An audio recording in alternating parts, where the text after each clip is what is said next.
Afternoon, and thank you for being here today. I am happy to present the Region 7 Disaster Health Response Ecosystem Preparedness webinar series. Today we'll be discussing first responder disaster preparedness, lessons learned from the Leavenworth County, Kansas tornado. Our guest speaker is going to be David Mellen. He's a firefighter paramedic captain with the Reno Township Fire Department. Just some quick housekeeping things. Webinar description and objectives. Today we'll discuss how the NIMS and its organizational structure relates to disaster response, talk about processes involved when planning and preparing for all hazards events, discuss adaptation for high risk, low frequency events and times of disaster, and then also help evaluate organizations' disaster readiness plans as derived from today's webinar series. Today, there is continuing education offered for the live webinar. You just have to be registered for physicians, nurses, and EMS. Our disclosure declaration.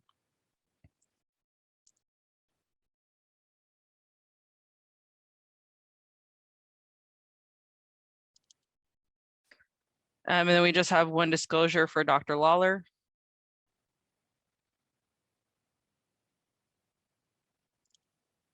For any questions and answers at the end of Captain Mellen's presentation, we will open it up to a Q&A session with him. So please put your questions and answers in the box on the screen. We'll also work to monitor the chat. And then you can access your CME certificate at unmc.edu/CCE, and you'll be able to log in there with the activity code here. And with that, I will turn it over to Captain Mellen to go ahead and introduce himself and start the webinar. Thanks, Lauren. So my name is Dave Mellen. I am a firefighter paramedic in a career department in a suburb of Kansas City, Kansas, in Wyandotte County. So we're outside of Kansas City, Kansas, just a little bit.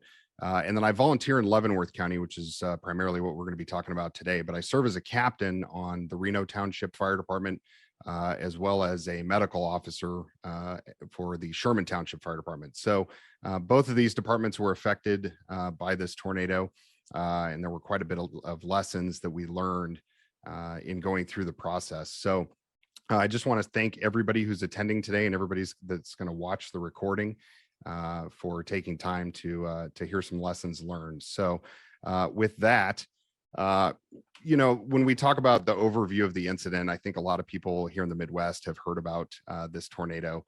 It was May 28th of 2019. It actually entered or hit the ground rather around 6:05 p.m.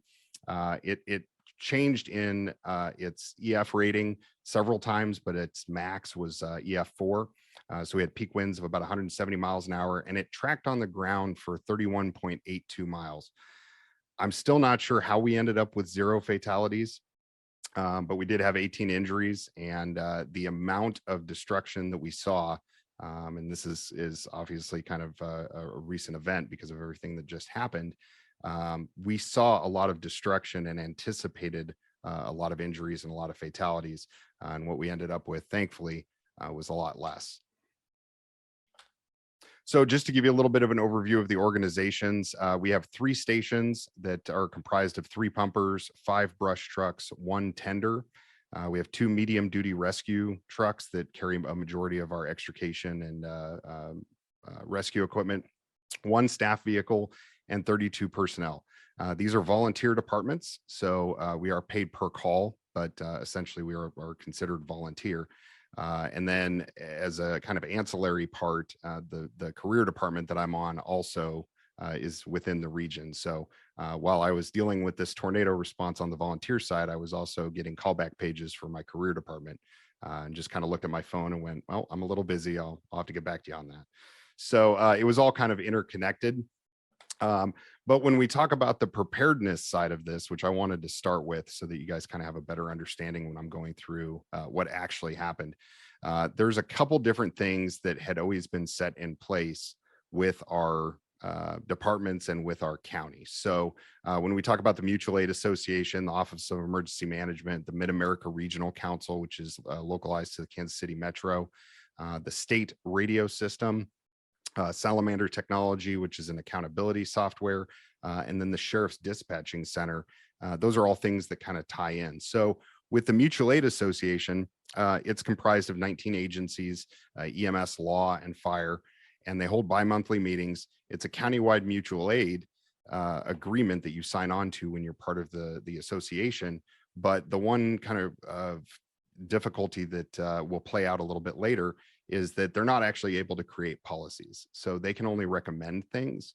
And so within that mutual aid agreement, there's a lot of suggestions and recommendations, but not all of the departments will accept those as policies. So we'll get into that here in a little bit of why that's kind of an issue. So the Office of Emergency Management for Leavenworth County has 2 full-time employees. They have multiple volunteer weather spotters. They maintain and operate the Emergency Operations Center, which is located at the Justice Center in the city of Leavenworth. And then they're the administrator for the Salamander Accountability System. So if you guys aren't familiar with that, it's the ID cards that are comprised of your credentials. The idea is that if there's a disaster or some sort of emergency, that they can use your credentials to either allow you in, allow you access, or keep you out. And they can also find resources if needed. So all of our apparatus, all of our personnel, all of our equipment is stored within that system. And then if I say I want a pumper that can be staffed with paramedics, they can go to the system and find it. The Mid-America Regional Council, again, is comprised of several counties in both Kansas and Missouri. And if you look at this picture, Leavenworth County is part of it, but there's only a couple agencies that are part of the actual Mid-America Regional Council. So when I talk a little bit later about the plans that they have in place, while they are great for the metropolitan area, they don't necessarily apply to us. The Mid-America Regional Council has their radio system, which is most of the hospital, all of the hospital. For Biocom, we go through the marker radio system. It's an 800 megahertz P25 digital system. And they also have what's called RegCom. So RegCom is meant to be able to patch different agencies, different counties together. It's a cross-platform interoperability system, and it is run through the Johnson County Emergency Communications System in Olathe. The statewide radio system, which we currently use and we're using at the time of the tornado, you can look on the map there. Those are all the towers that are across the state. And it houses the national interoperability channels. So all of your VTAC, ATAC, and then all of the channels that we can go to be able to communicate across different counties. So in essence, I can call somebody in Cheyenne County and I could be in Johnson County. So we can talk all the way across the state just by going to those channels. The Salamander Accountability System, it is a credential containing proprietary QR code on your badge. And then you can actually print ad hoc badges for volunteers or people that are entering the scene, such as homeowners. And it's the ability to tag the resources that are not already in your system. So even our mass casualty tags are part of this system, to where we can take those mass casualty tags, put them into the system, and then track in real time where those victims are going. The Sheriff's PSAP Center, there's usually 2 dispatchers on duty. They do have the ability to have 5, so they have consoles enough to accommodate that. The mobility suitcase, or the mobile suitcase PSAP, is something that we had kind of heard about, but have never actually seen. But in essence, they can take these boxes, open them up, and run a PSAP center out of the box, which is great in theory. And they also have a mobile command truck that is housed with the Sheriff's Department. Even though it's a all hazards vehicle that's shared from fire, EMS, and law enforcement, it's maintained and controlled through the Leavenworth County Sheriff's Department.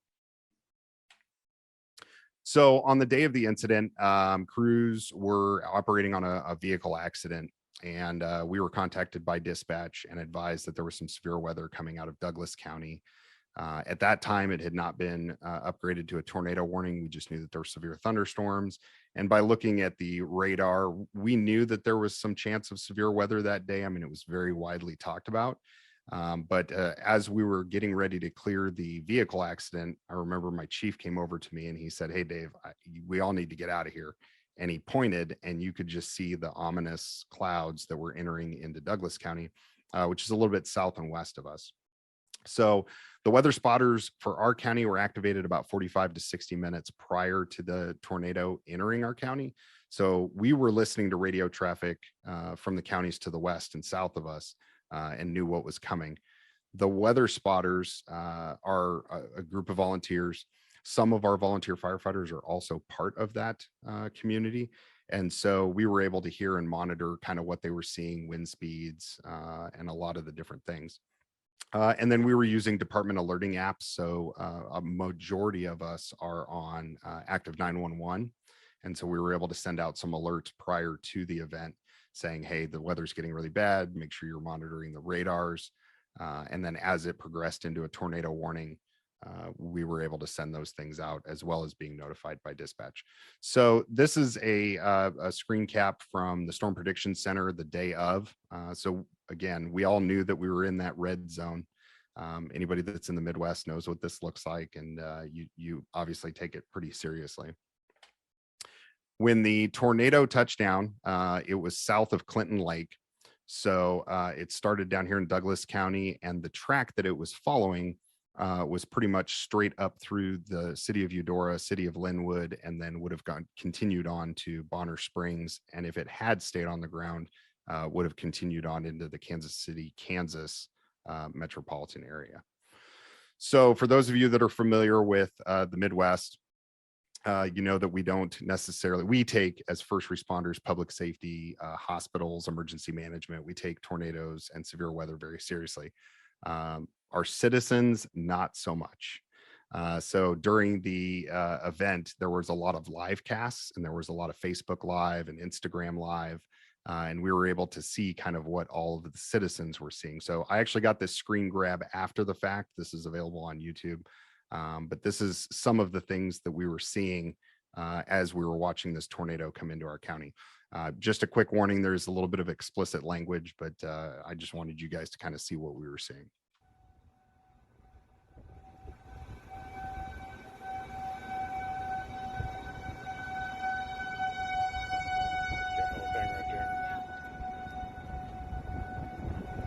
Hear it?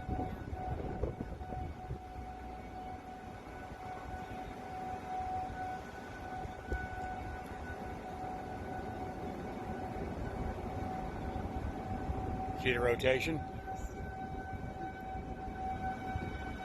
Man, I wish Chloe. There it is right there. See it right there. Right there, guys. Woo!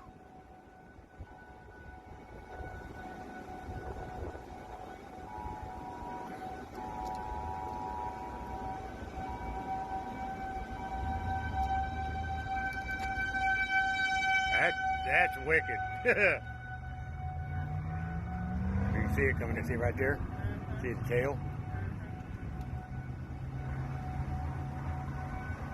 What the hell am I doing standing out here? Because we live in Kansas. This is Listen, what we do. listen. So, you know, and I kind of find the humor in it. You know, he asked, why am I even standing out here? And she says, well, because we live in Kansas. It is not uncommon for people in the Midwest to stand outside and watch these storms. And so as we were watching these things live, we realized the significance of it. And we were hearing the reports coming in from the weather spotters that it started out at, you know, possibly a quarter mile, then it went to a half a mile. And then we were hearing reports of up to a mile wide tornado on the ground with debris. So this is a picture that was sent to me by a fellow firefighter. She had stepped outside of our fire station just in Linwood, Kansas. And she sent me this picture and said, this is the tornado coming towards us. We're getting in the shelter now. Within our main fire station, we do have a tornado shelter room, and the crews that were there on standby for the day because of the severe weather had gone to seek shelter in there. So this was the last picture that I got from them before the tornado actually came through. So as we were watching the news reports with the path of the tornado, that's actually my home address, and Linwood is the 100 Main Street address. So if you followed the track of the tornado, what they were telling us is that it was going to follow the river. My house is just off the river in Johnson County. So because we had so much advance notice, I made the decision to load my family and our dog up into the car. I traveled south to a friend's house in Gardner, which I knew was going to be completely out of the way. And then about that time was when the tornado was actually going through Linwood. So as I was listening on the radio, I'm hearing reports of houses being demolished. I'm hearing reports of people trapped in houses. I believe we had 6 or 7 structure fires dispatched simultaneously. So at that point, I was already on my way back up K7, and was responding back to the county. I do have lights and sirens on my vehicle, so I was able to get through traffic fairly easy. But I had to take a different route because what we were being told was that the debris was completely blocking K32 highway, which runs pretty much from Lawrence all the way up into Kansas City, Kansas. So I was trying to figure out where we were going. Radio communications was horrible at best. I do know that I tried to contact dispatch 2 or 3 times to let them know that I was responding. Never did get an answer. So as I was responding, my wife called me and said, "Hey, we just saw a video on the news. It looks like a huge tornado. It looks like it's going through the area and it looks really bad." And I said, and I was trying not to scare her. And I said, "Yep, I know." And I could hear in the background the newscast. So I actually went back and found a clip of the newscast for you. But this is what I heard while we were on the phone. I'm going to see if we can get some streets. I know we've got him here. Yeah, we do have streets down in the Eudora vicinity. I know that. A little bit tighter, and we'll get to those streets. Now we may have to shift this. This is the actual tornado right up there is where that's located. This is the city of Eudora. That's the bridge that goes right over the Kansas River. And then you have this little highway. Okay, well, we have Emily Rittman right now who's here for a report, but let's keep that. Oh my gosh, there you are, Emily. Where exactly are you? Right now we're on 32 Highway. We are just outside of Linwood, Kansas. I'm sure you can hear the tornado sirens are blaring here. We are on the east side of this storm. We are watching it closely, also staying in close contact with you all there at the station to know when we may need to move. You need to move. In the distance you need to move right now. That is coming straight at you. Yes. Linwood's in the path. Get out of there. So that was super disheartening to hear that on a newscast. And I was starting to get phone calls from friends of mine who were monitoring the situation, not just here in the Kansas City area, but just people around the Midwest who were watching various, media sources, social media. And it was kind of the same thing over and over again. Like, hey, the newscasters are freaking out saying that this is like an extremely destructive tornado. Are you guys okay? And at the time I didn't have enough, I couldn't answer every phone call. I couldn't answer every text. But that was kind of the build up to this. We knew kind of what was coming.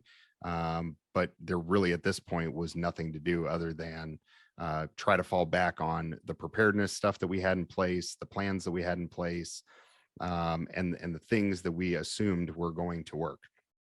So at this point, I would be remiss if I didn't say that if everything had gone 100% right, this would probably be the end of the presentation. I mean, everything went great. We prepared a bunch of stuff and everything went really well.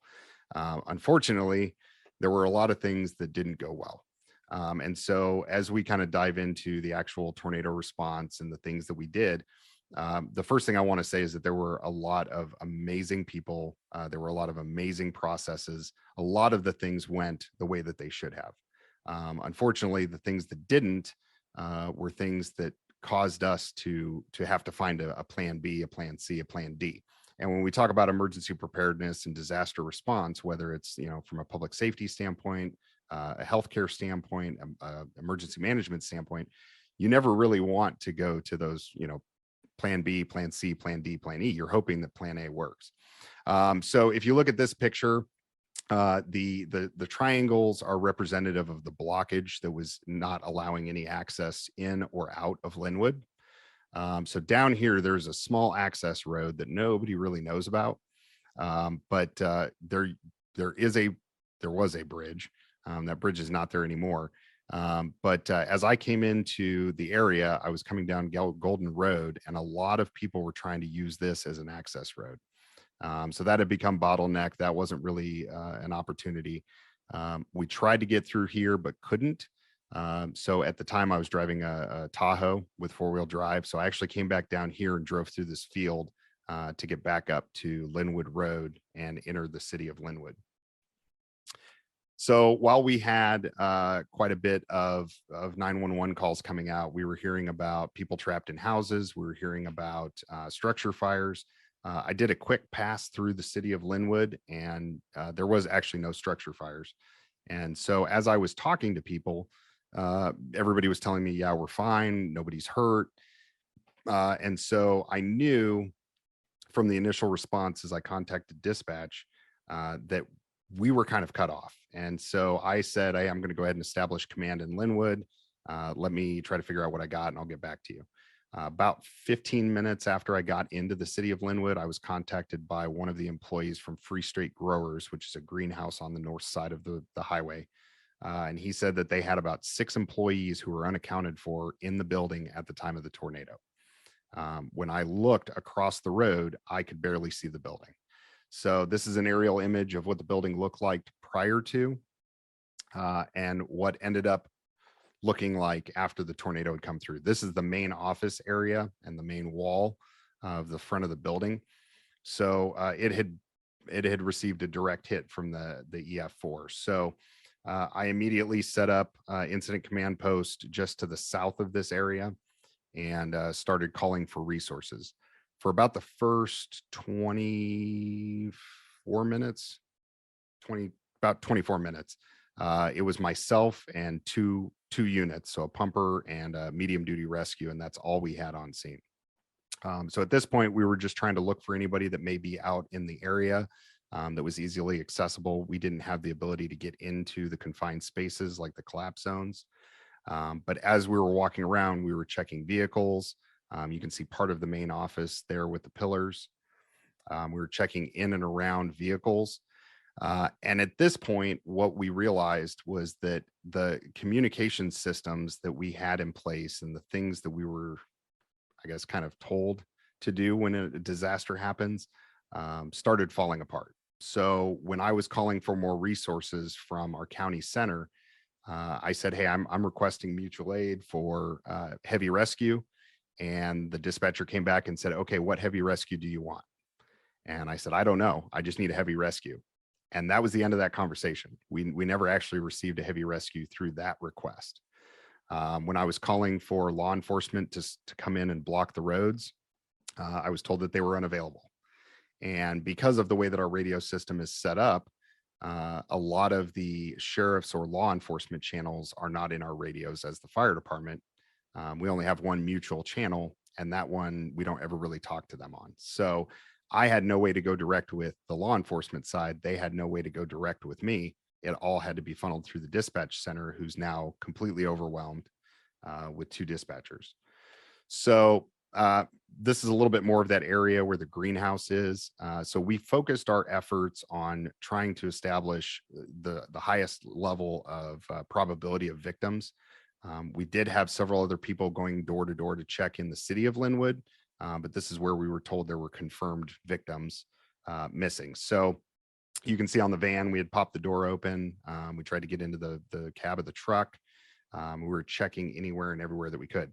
About this time, you can see that it started to get a little bit darker. One of the fire chiefs from a neighboring county from the south had reported to our scene. They had found their way to the scene as well.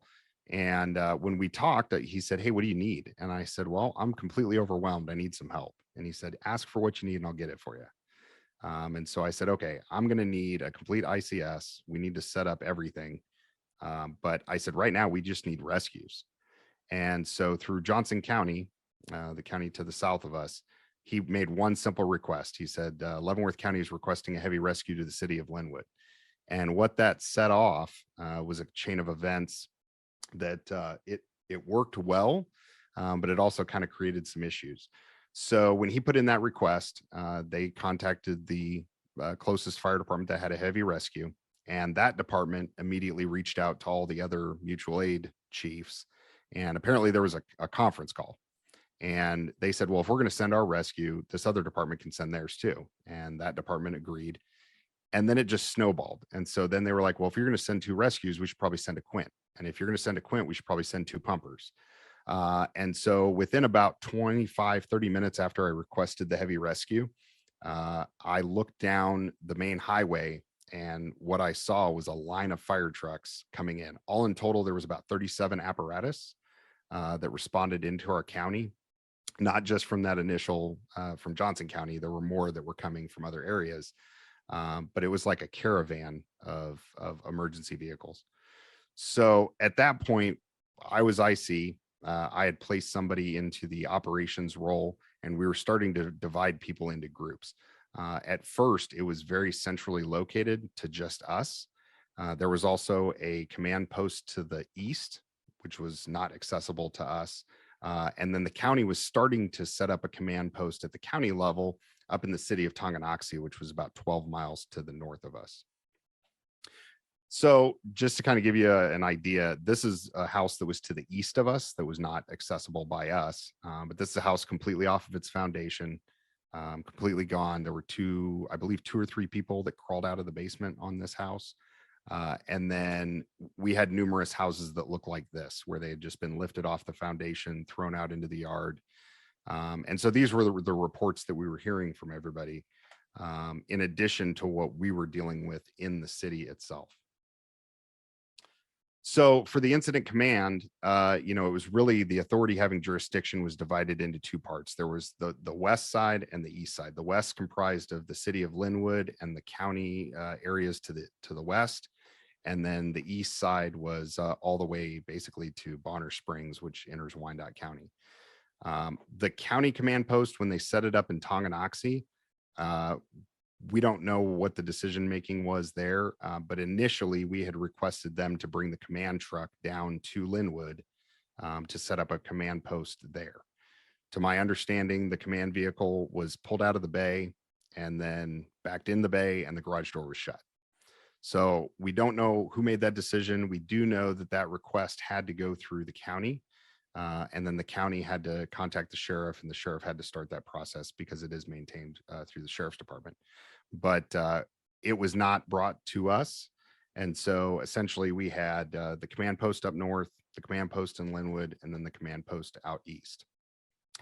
The radio talk groups that we were using were never really pre-established. So we have emergency management channels, we have emergency operations center channels, and then on the fire department side, we have TAC channels, if you will. So for a lack of better terms, everybody was operating on separate things. So the county was operating on the EOC channels. I was operating on a couple TAC channels. The East command post was operating on a couple command channels. So what it really led to was decentralized command. And, as much as we talk about NIMS and how if you look on a board and if you look on paper, this wonderful thing of you're supposed to have one IC and then this unified command, and then everything else just falls into place. It really, for a lack of better terms, the bottom pretty much fell out. We didn't have the ability to do that because as I'm trying to communicate with the command post up in Tonganoxie, the radio's cutting out because it's so overwhelmed with all the radio traffic.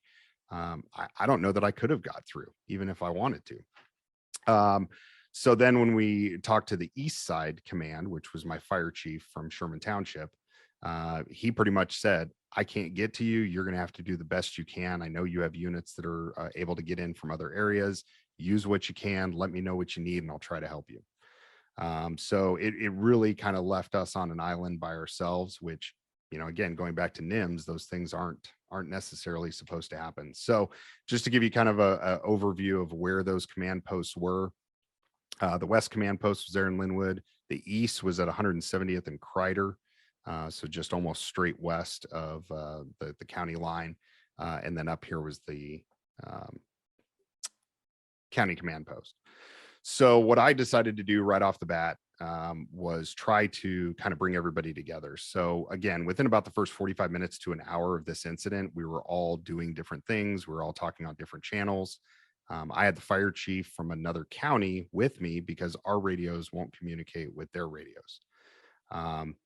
So as the IC, I had a scribe with me. I also had the liaison, which was the chief of the neighboring county. And then I had an ops person who I designated to kind of head up the 3 areas that I felt were the most important. So we needed fire protection because we were still getting reports of gas leaks, possible structure fires, smoke in residents. We didn't have any access to ambulances at that point, but we did set up a triage area and a treatment area in case we had victims. And we were starting to mobilize various ways of getting them to the treatment area. Like we didn't have an ambulance, but we had tons of civilians that had pickup trucks. And so we were actually staging the pickup trucks and saying, hey, if we get victims, we're going to load them in the back of your truck. We're going to take them to the fire station in Linwood, where we have our treatment and transport area. And then the rescue side. So as we started getting more and more resources coming in, we were able to establish a rescue group, and they were able to take that portion of it. The one thing that was very odd to me, and when I talk about this in other venues, a lot of people that I've talked to that have been in disasters kind of mentioned the same thing. So we had resources from the state level and from the county level that showed up. And I remember seeing a state response team for rescue, and I said, oh, that's great, they're here. And so when I talked to the person that was in charge, he said, hey, we'd love to help you, but you got to put in a request. And I said, okay, well, who do I do that with? Like, I'm trying to get a hold of the emergency manager, but I can't get a hold of him right now. He said, well, it has to come from the county. And I said, okay, well, I have like 6 buildings that need to be searched. And he goes, man, I can't do anything until it's been requested and we've been activated at the state level. So if you imagine having, state rescue resources there, and it wasn't that they didn't want to. I want to make that perfectly clear. It was not at all that they didn't want to help. They were preparing their equipment, ready to go. They just needed the green light from the state. And so in that absence, what ended up happening is after several attempts of trying to get a hold of somebody at the county level to approve that, they just said, no, we're just going to do it. So when I talk about things going right, they did. It just took a little bit of oomph to get it to go that direction.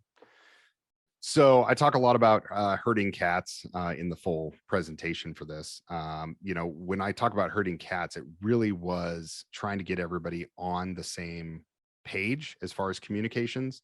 But what we were told prior to this incident was, hey, if you have a natural disaster, you can flip over to the RegCom channels. You can use the national NIMS channels.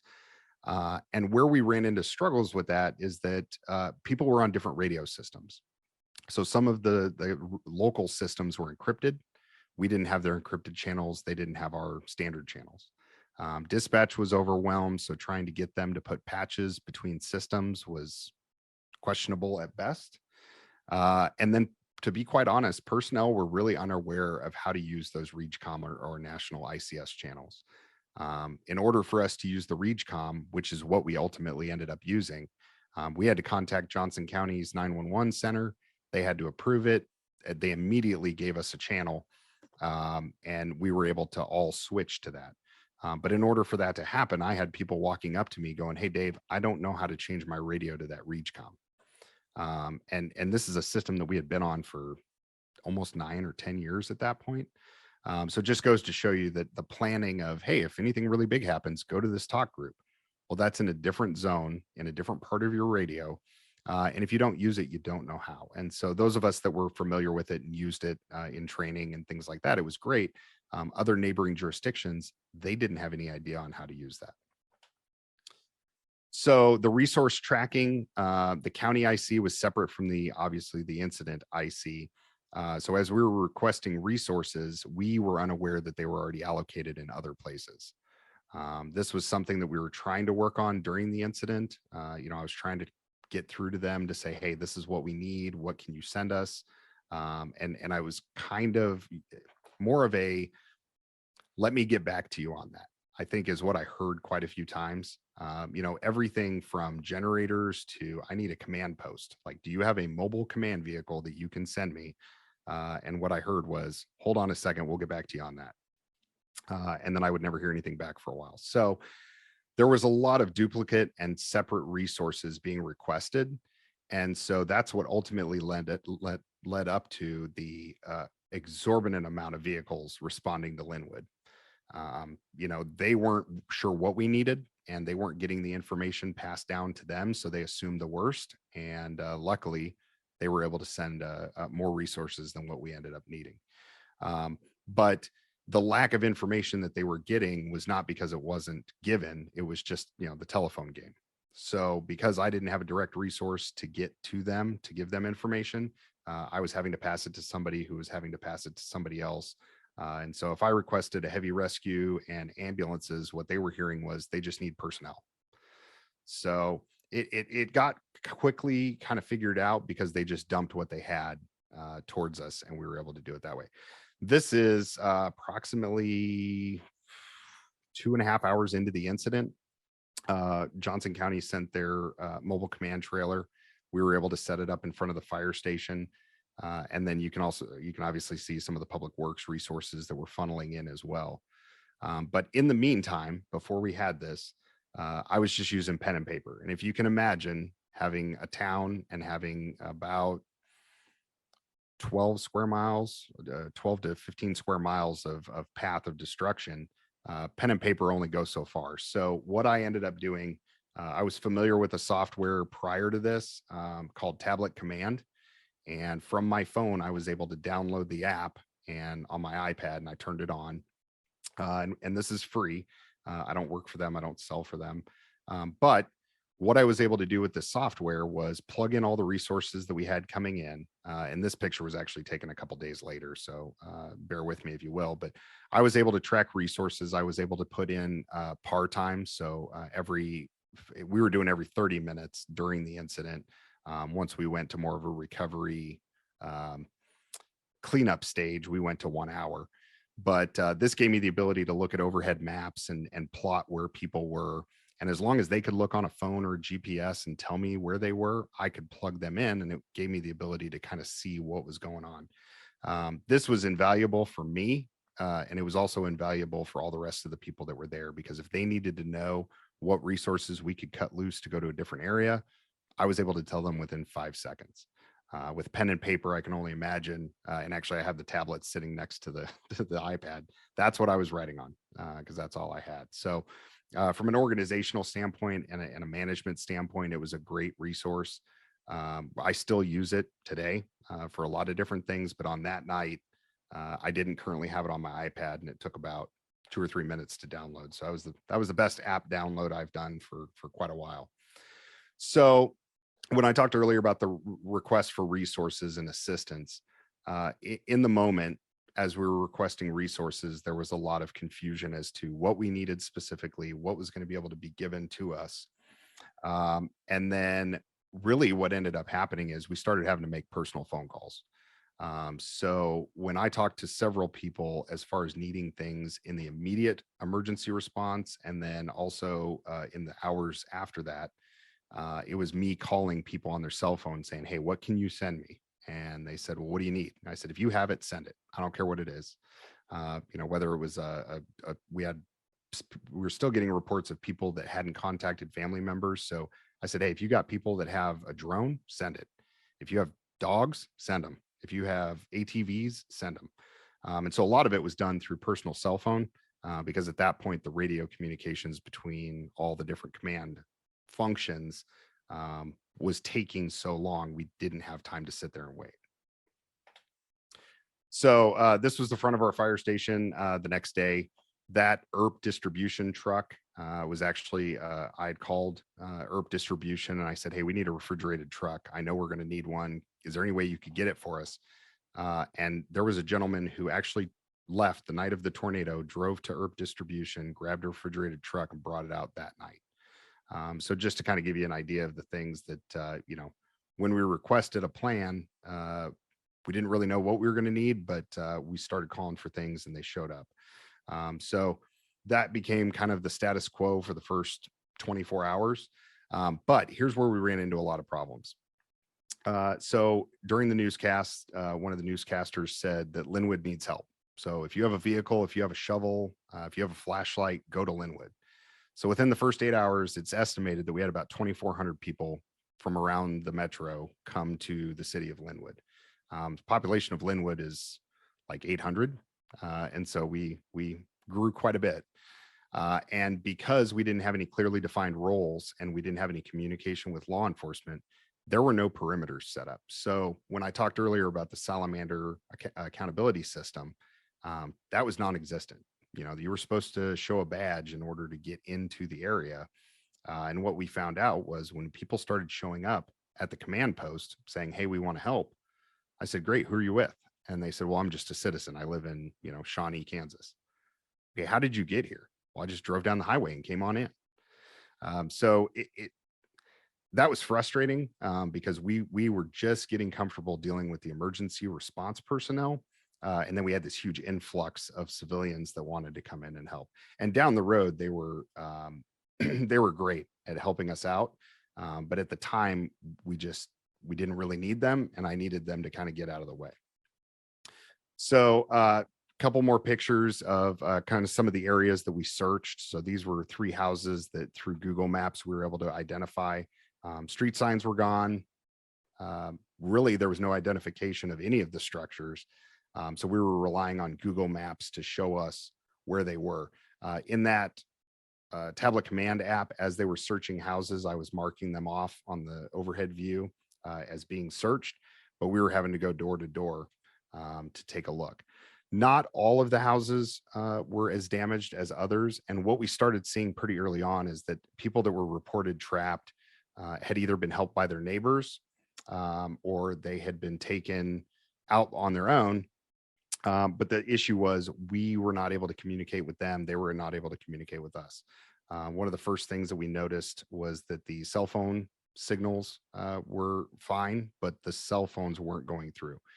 So for the emergency managers, for everybody else in the area, obviously, you know, if you have that many people trying to call on a cell phone at once, it's not going to work. So again, one of the other things that we had talked about in planning in the preparedness stage was that, you know, FirstNet would be able to free up some of that for the first responders, that they would bring in cows so that, or mobile towers for the civilians so that they could be off of the system and alleviate some of that pressure. Those things never happened. So for the immediate response, and then several days afterwards, we really, cell phones were spotty at best. And so when we were able to get through and request resources, we were just happy to be able to get on the phone and get a hold of somebody. So a couple things on the emergency response side, you know, as we were setting up those IC NIMS check boxes, if you will, you know, a lot of the things that we were trying to communicate out and get information on was how many hospitals have beds, how many patients can they take, you know, what resources do we have to transport the patients? The county ambulance service was at the East Command Post. And as far as I knew, they had 2 ambulances available for the tornado response, and they would send more if needed because they were still having to handle 911 calls in the rest of the county. So we did have mutual aid ambulances come from other areas to come into the area. But when I called one of my friends at a hospital, I said, hey, I can't get a hold of the information. How many patients can you take and what acuities can you take? And she said, well, I'm looking around the ER. I mean, we can take a couple of patients. She goes, why? What's going on? And I realized that she had absolutely no idea that there was a gigantic tornado that had gone through Linwood. And at that point, we were anticipating more casualties and fatalities. But the EM system that we have in place now,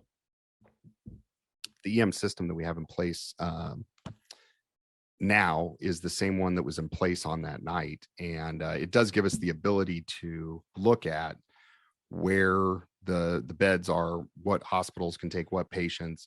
But unfortunately, that system is only available to certain people. So we were not part of that group. And so because we didn't have that information, we just had to guess. Thankfully, we didn't end up transporting anybody. The 18 victims were all self-transported to local area hospitals. But that was one of those things that was really, really frustrating at the time, because when we planned and when we trained, it was, oh, well, this will be simple. We'll just look on a computer screen and you'll know exactly who can take what patients. And that wasn't accessible to us. So a couple things about what we've changed since the tornadoes. we work a lot with the interoperable systems, and they're great, but you have to have a backup plan. You have to have the ability to get off of those interoperable systems if you have to. And so we've looked at analog channels. We've looked at other locally hosted talk groups on towers that are local to us, as well as the surrounding areas. And we've kind of come up with our plan B, plan C, if you will. But the biggest thing is that we all train now for more decentralized command. I think it was more kind of accepted in the beginning that we were waiting for these things that we had been told were going to happen.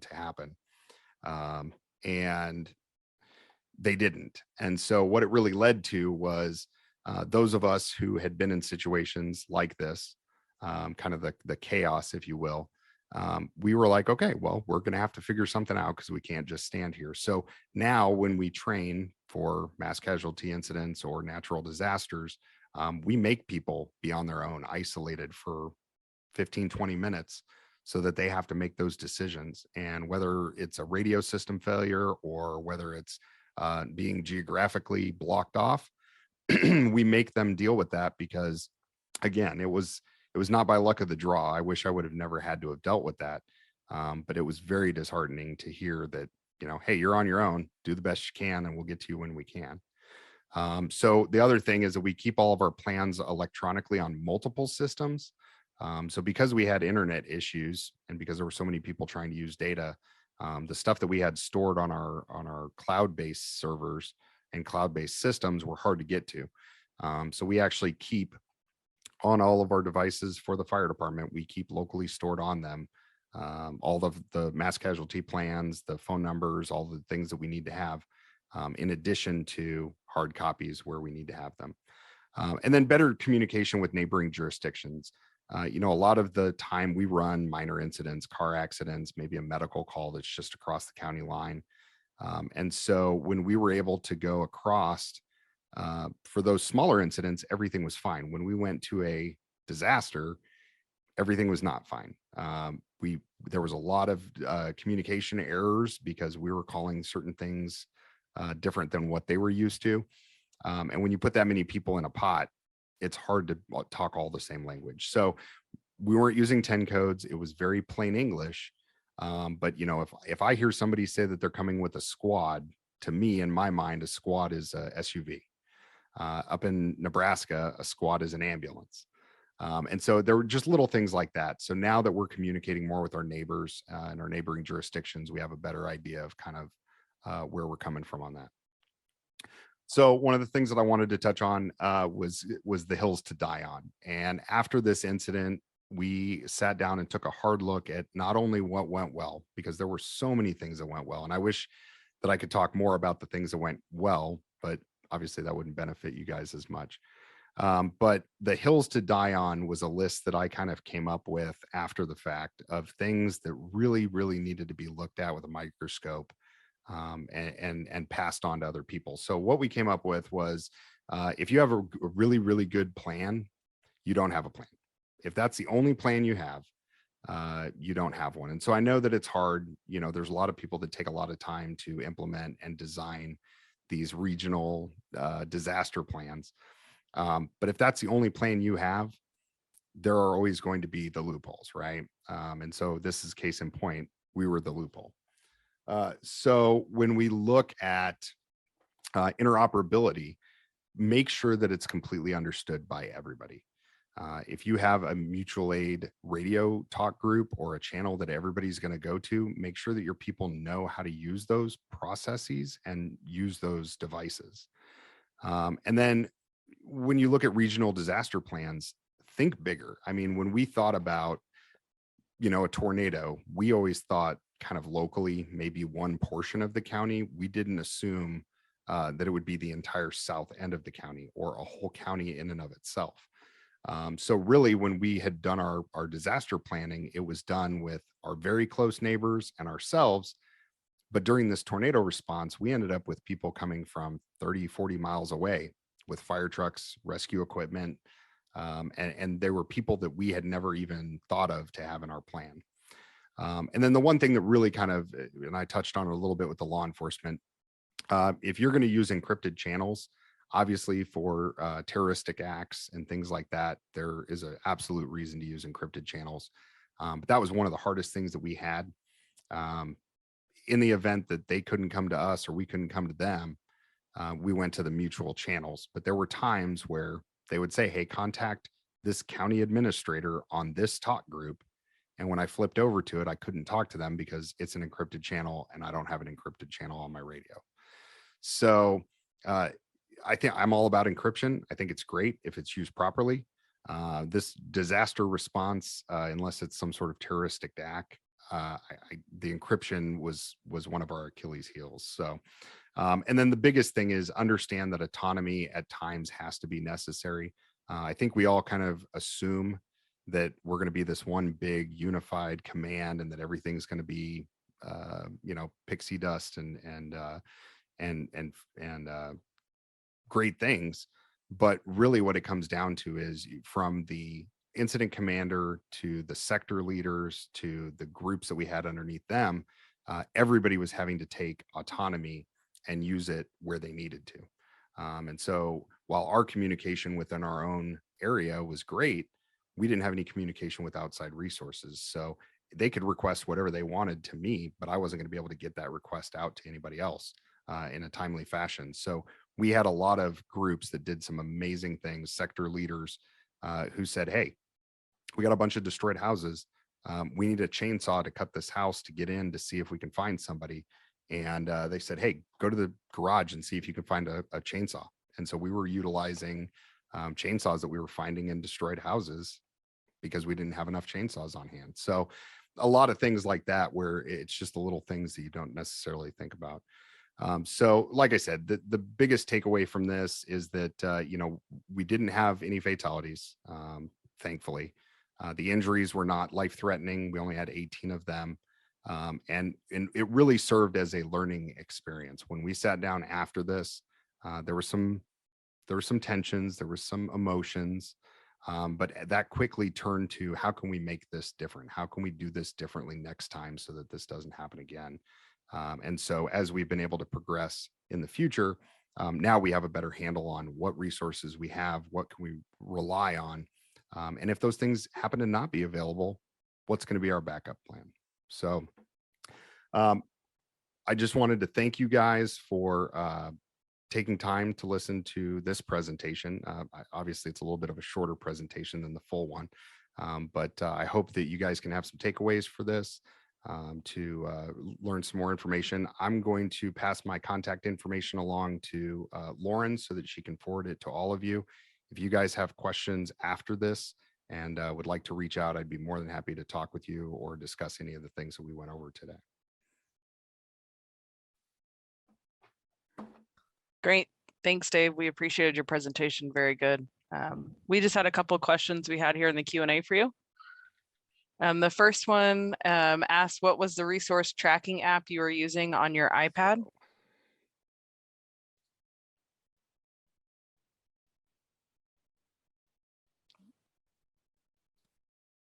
Okay, Lauren, can you hear me? Yep. Can you hear me? Okay. Yep, I can hear you now. My headphones died, so I had to turn them off. Okay. Yep, no problem. I was just thanking you for the webinar presentation today. We had a couple of questions in the chat. Okay. And the first question was, what was the resource tracking app you were using on your iPad? So it is Tablet Command. And I believe it's available on the Apple.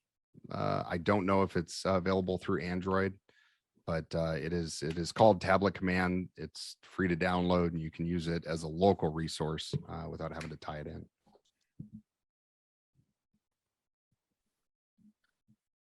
Great. Thanks, Dave, for that. The next question is, what was the thought process for the refrigerator truck? So in the immediate, what we were kind of contemplating was because we had multiple people trapped and multiple fatalities is what we were assuming was going to end up happening. The refrigerated truck was one of the first things that got brought up was, hey, if there's a lot of fatalities, where are we going to put all these people? And so it was just kind of one of those things where, in the planning, in a larger NIMS ICS scope, you'd have a planning, you'd have logistics, you'd have finance. We didn't have any of that. And so it was really kind of like, okay, well, I mean, if we have a lot of fatalities, if these all turn out to be correct, where are we going to put these people? And so we ended up calling for the refrigerated truck. I never in a million years thought that 45 minutes later, this gentleman was going to come driving into our city with a refrigerated truck. But we asked on the radio, I said, hey, we need to probably come up with a place to put the deceased parties if we find them. And I said, what I got back was, well, hold on a second, we'll get back to you on that. And so about 15 minutes later, I made a phone call, and within the hour, he showed up and he said, hey, I don't care if you use it for people that are deceased or if you guys end up using it for food. You guys keep it until you need it and then send it back. And I believe we had the truck for 5 or 6 days. Great, thanks. We got 2 more questions here. The next question is, what was the best thing that went well for you in this event? So the best thing that went well was, and thank you for asking that, because again, when you only have a certain allotted time, you got to talk about the most important things. But the best part of this whole entire thing was the groups working together when we were working together. I can't tell you how many fire department personnel, how many sheriff's personnel who were coming up to me face to face saying, Dave, what do you need? And I said, I need this. And I never had to worry about it getting done. It got done. Aside from a couple little things like the resources that we had to request through certain avenues, it was watching all of those people go and do what they needed to do and never quit doing it. I wouldn't hear back from them until they came back and said, hey, we've searched these 5 houses and they're clear, we're good. And once we turned that part of it over to, larger, more equipped resources, they were fantastic. It was absolutely amazing to see these people work and just feverishly go at it. And like I said, we ended up with no fatalities. The injuries were already transported. The people that were trapped, we removed a few, but all the rest for the most part had gotten themselves out. So. Awesome. Thanks, Dave. Next question. How did you mark or flag the homes that were checked and cleared? Yeah, so in the app, you can actually look, and on the top view, as you're looking at the map, you have the option of putting in markers. So you can put in victims, you can put in, I think there's like a little fire logo, and then there's several others. And so I was using the square with an X just to mark it somehow.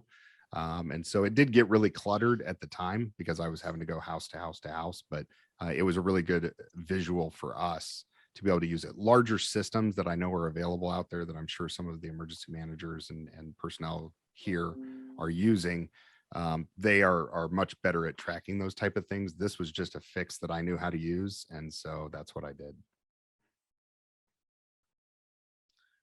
Awesome. Another question here, Dave, do you utilize CERT teams? Yeah, so there was actually, we did not utilize our CERT team in our area. The city of Olathe actually had a CERT team. And so I think it was on day 2. It was either day 2 or day 3. They started having volunteers show up with CERT, and they were primarily going around and helping with recovery of personal effects and things like that. But where it really came in handy with them was when we started handing out resources like water, sunscreen, just things that people needed in the community in the probably day 4, day 5 after the event.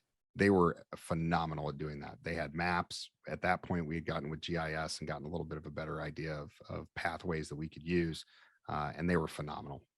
They were great at that. But in the initial response, to my knowledge, we didn't have any CERT members.